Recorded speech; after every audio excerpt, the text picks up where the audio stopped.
국회 1차 통제 관련 질문 드리겠습니다. 22시 23분 비상계엄이 선포되고 나서도 처음에는 통제까지는 안 하고 그냥 국회 7개 문마다 경찰 총 5개 기동대 300명만 배치했었죠. 그건 공소 사실이 포함되어 있는 내용입니다. 그러다 22시 45분경 증인이 김봉식 청장에게 국회에 경력 배치가 되었는지 물으려고 전화하셨다가 일시에 사람들이 많이 몰려오고 있는 상황이라 시민들 안전, 국회의 안전이 우려돼서 이 1차 통제를 하게 된 것이죠. 죄송합니다. 그건 공소 사실이 포함되어 있는 내용입니다. 네. 국회 경비대장 목현태의 진술에 의하더라도 원래부터 국회는 18시경부터 다음날 아침 9시까지는 일반인의 출입이 금지되어 있고 국회 관계자도 신분 확인 후에 출입이 가능하다고 하던데 맞습니까? 그건 제가 잘 모르겠습니다.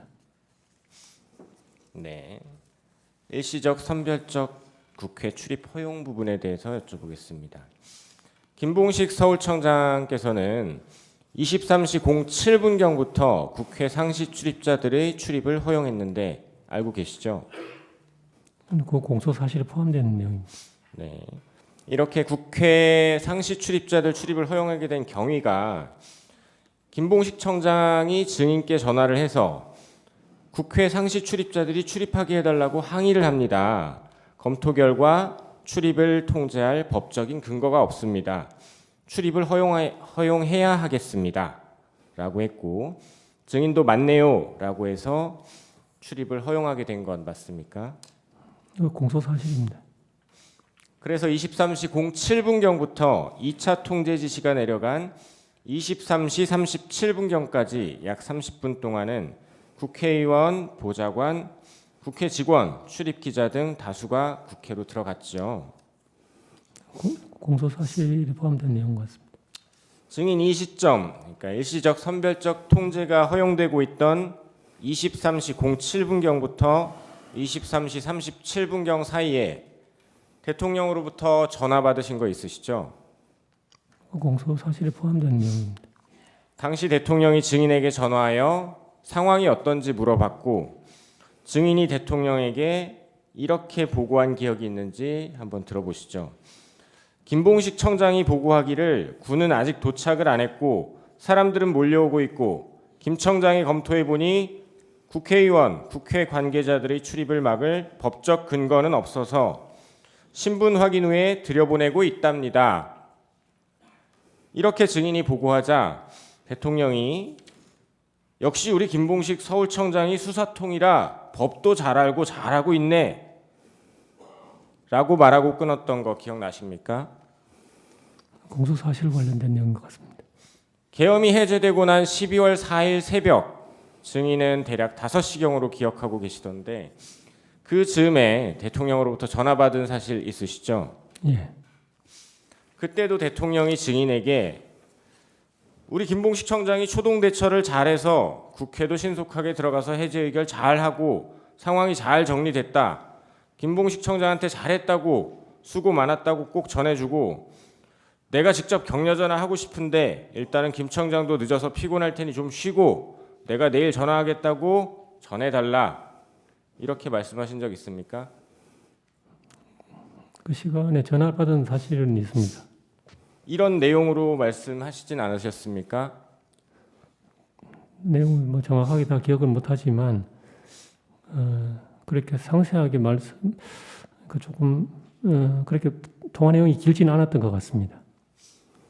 대략적인 취지는 이렇게 뭐 김봉식 청장이 초동 대처 잘하고 뭐 들여보내줘서 신속하게 잘 끝났다 이런 취지는 맞았습니까? 덕분에 신속하게 잘 끝났다 이런 말씀을 하신 건 맞습니다. 네. 그리고 실제로 대통령은 12월 4일 날이 밝고 나서 김봉식 청장에게 전화해서 같은 내용 초동 대처 아주 잘해줘서 의원들 잘 넣어줘서 상황이 아주 빨리 잘 끝났다 수고했다 이렇게 격려하셨다고 합니다. 알고 계십니까? 그 나중에 김봉식 청장한테 들었습니다. 그렇죠. 김봉식 청장 증언에 의하면 증인께서도 계엄이 끝나고 하루 이틀 지난 후쯤 김봉식 청장에게 전화로 대통령이 전해달라던 격려 전해주셨다고 하던데 맞습니까? 그때 김봉식 청장하고 통화를 통화는 한 것 같은데 구체적으로 무슨 이야기를 했는지는 제가 잘 기억을 못 하겠습니다. 네, 대통령에게 김봉식 청장에게 증인께서 대통령이 잘했다 그러더라 대략 이런 취지의 말씀 전달하신 건 있습니까? 제가 대통령님께 전화를 받았던 내용을 이야기를 했었고 김봉식 청장님도 대통령님으로부터 또 직접 전화 받았다는 이런 내용으로 전화 받았다 하는 이야기를 들은 거는 있습니다. 네.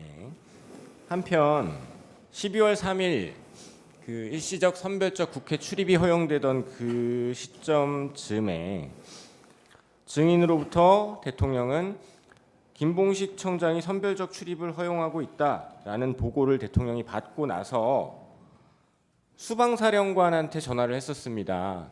상황이 어떤지. 그러자 수방사령관이 국회 사람이 많아서 어느 문으로 들어가야 할지 모르겠습니다.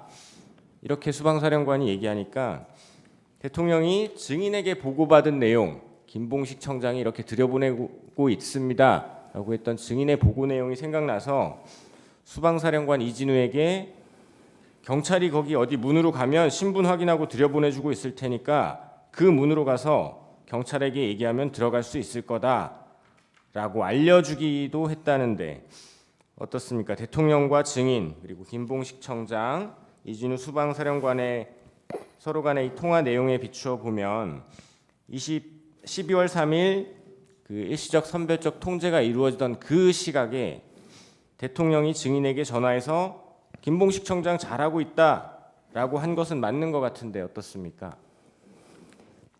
그 시간에 그 대통령님의 전화 내용은 공소 사실에 포함되어 있는 내용이라서 여기서 구체적으로 말씀드리기 좀 어려울 것 같습니다.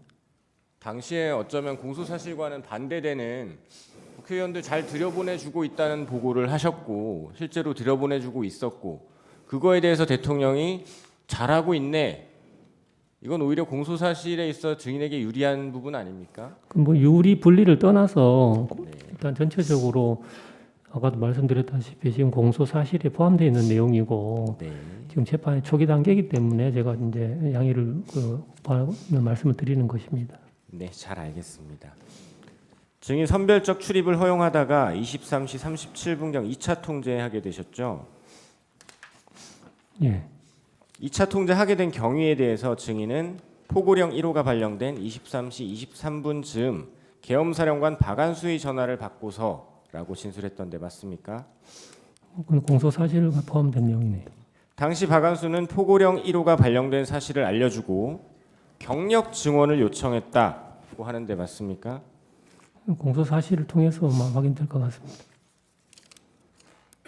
증인은 검찰 조사에서 조사 회차가 거듭되는 과정에서 이 부분에 대해서 처음에는 모르겠다.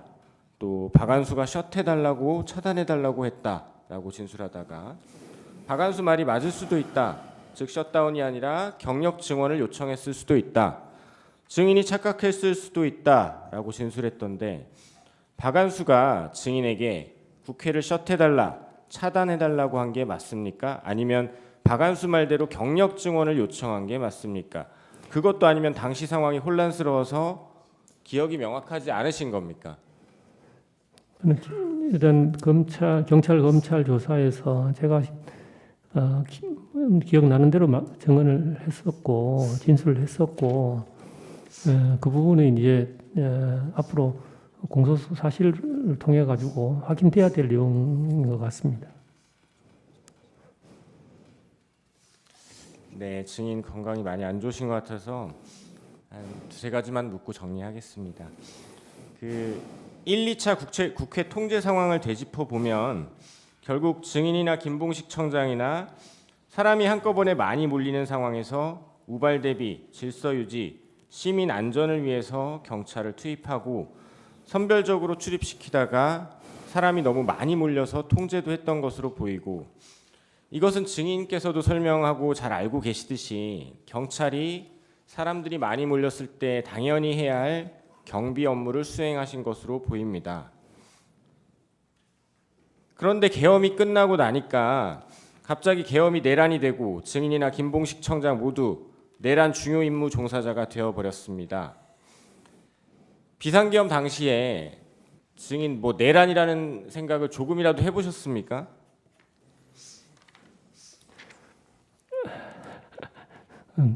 내란이라고 생각했으면 그렇게 안 하겠죠. 증인 비상계엄 당시에 대통령으로부터 전화 받을 때 비화폰으로 받으셨죠?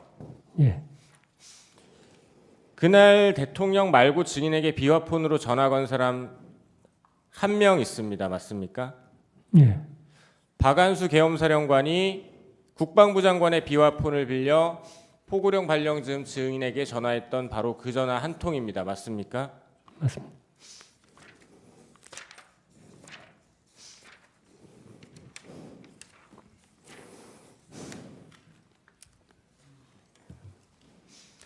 방첩사 수사관 100명이나 차량 20대 등 지원 요청은 사실 계엄법과 계엄 매뉴얼에 따라 방첩사 주도로 꾸려지는 합수본에 경찰이 합법적으로 수사관 등을 파견 지원하는 일이었는데 수사기관에서는 이 요청을 했던 방첩사령관, 요청을 받아 협조 준비를 했던 경찰 모두 중요 임무 종사자로 지목해서 체포, 구속, 기소했습니다.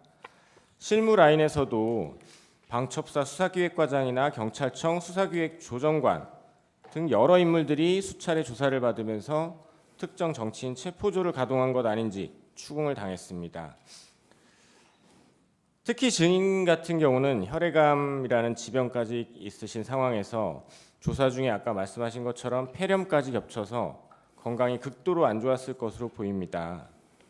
그 상황에서 수사기관에서 증인은 내란범, 특히 정치인 체포조를 출동시킨 것으로 몰려서 심리적 압박이 상당하셨을 것으로 보이는데 어떻습니까? 네, 편안한 상태는 아니었던 것 같습니다. 네, 이상 마치겠습니다. 보충 질문하시죠.